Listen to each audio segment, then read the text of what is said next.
प्राय 10 दिन अपेक्षार अंत घटिला। महाप्रभुंक रथयात्रा लगी कुलाड़ ग्रामरू पुरी अभिमुखे बाहरिला विशालकाय रथ काठगंडी। हाँ दर्शक बंधु, जहाँ घटिबार अछि ताकु केही रोकी पारिबे नहीं। देखंतु, विश्व प्रसिद्ध पुरी रथयात्रा पाई कुलाड़ ग्रामरू दुईटी फासी गछकु गत 6 तारिख रे कटा जाई रखा जायतिला। आज एही 2 गोटी काठ पुरी अभिमुखे बाहरिछि, जहाकु देखिबा पाई असंख्य भक्तंक समागम हेबा सह 2 काठकु दर्शन करी पूजा पाठ करुथिले। कुलाड़ ग्रामर डॉक्टर सौम्यकांत विषयींक स्वर्गत जेजेबापा बाड़ी रे 12टी फासी गछ लगाइथिले। सेथिरु 2टी फासी गछकु रथ निर्माण सकाशे मनोनीत करा जायछि।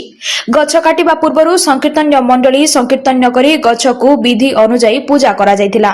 गत 10 दिन हेला प्रत्येक दिन पूजार्चना संकीर्तन्य मंडली आसी संकीर्तन्य करुथिले।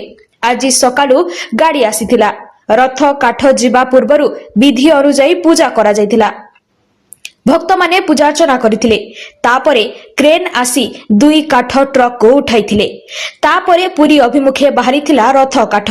संकीर्तन्य करिबा सह हुलहुली हरिबोल जय जगन्नाथ स्वर प्रकंपित होइथिला। कुलाड़ स्कूल ठारू रथ काठ बाहरी कुलाड़ ग्रामर मां ब्राह्मणी देईंक पीठ पर्यंत जिबा बेले ग्रामर मां माउसी माने नुआ लुगा पकाई रथ काठ को बंदापना करथिले, जहाकु देखिबा पई भक्त दर्शन करथिले।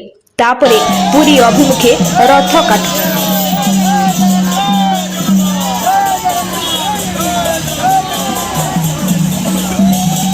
चली रथ काठ पूरी सकाल 5टारू लोक मैंने आसिक पूजा अर्चना होम संकीर्तन करके चली आमर जमी आमको ट्रांसपोर्ट परमिट मिलला आम काठ गुड़ी को सम्मान ट्रक रे लोड करी पठाऊँ।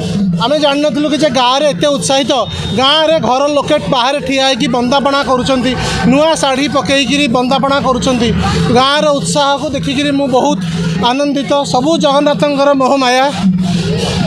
आम ए ब्राह्मणी ठाकुराणी जी आम ग्राम देवी अच्छी से जाए जीवु से ठाकुर को विदाय देवु। जय जगन्नाथ।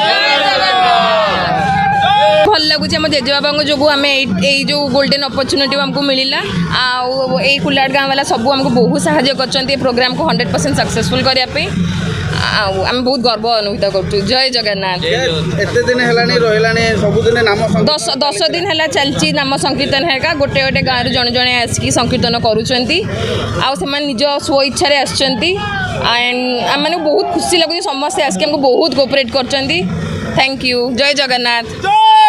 कुलाड़ ग्राम मो ना हूँ विघ्नेश्वर विषय घर कुलाड़। आज जो रथ काठ जापरी स्वभाव परिवेश आम कुलाड़ ग्राम के जुटू ना ये बोधे आम मत 55 वर्ष है भितर मुझे देखनी एमतिया परिवेश आम गाँव ये हूँ जगन्नाथ प्रेमी भगवान जहाँ चाहिए ता करेंगे।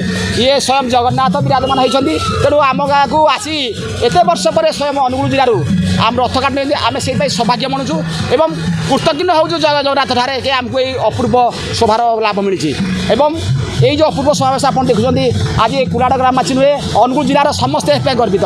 तेणु आम समय कर समस्ते जगन्नाथ प्रेमी समस्ते भल रुहतु एवं समस्ते समस्त को घंट गुड़े रखा ये मोर जगन्नाथ। जय जगन्नाथ। ये महाप्रभुंर अपार कृपा जगन्नाथ महाप्रभुंर नीलाचल निवासाय नित्याय परमात्मा नम बलभद्र सुभद्राभ्याम श्री जगन्नाथ ये नम। तेणु महाप्रभुंर अपार कृपा तेणु महाप्रभु एठू काठ जीव महाप्रभु रथरे लगे।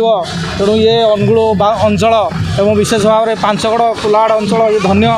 बर्तमान खाली जे कुलाड़ गाँ नुहे बर्तमान समग्र अनुगुल गोटे उत्सव मुखर हो महाप्रभुंर काठ जाऊँगी माँ मैंने संकीर्तन करी पाछटी नौ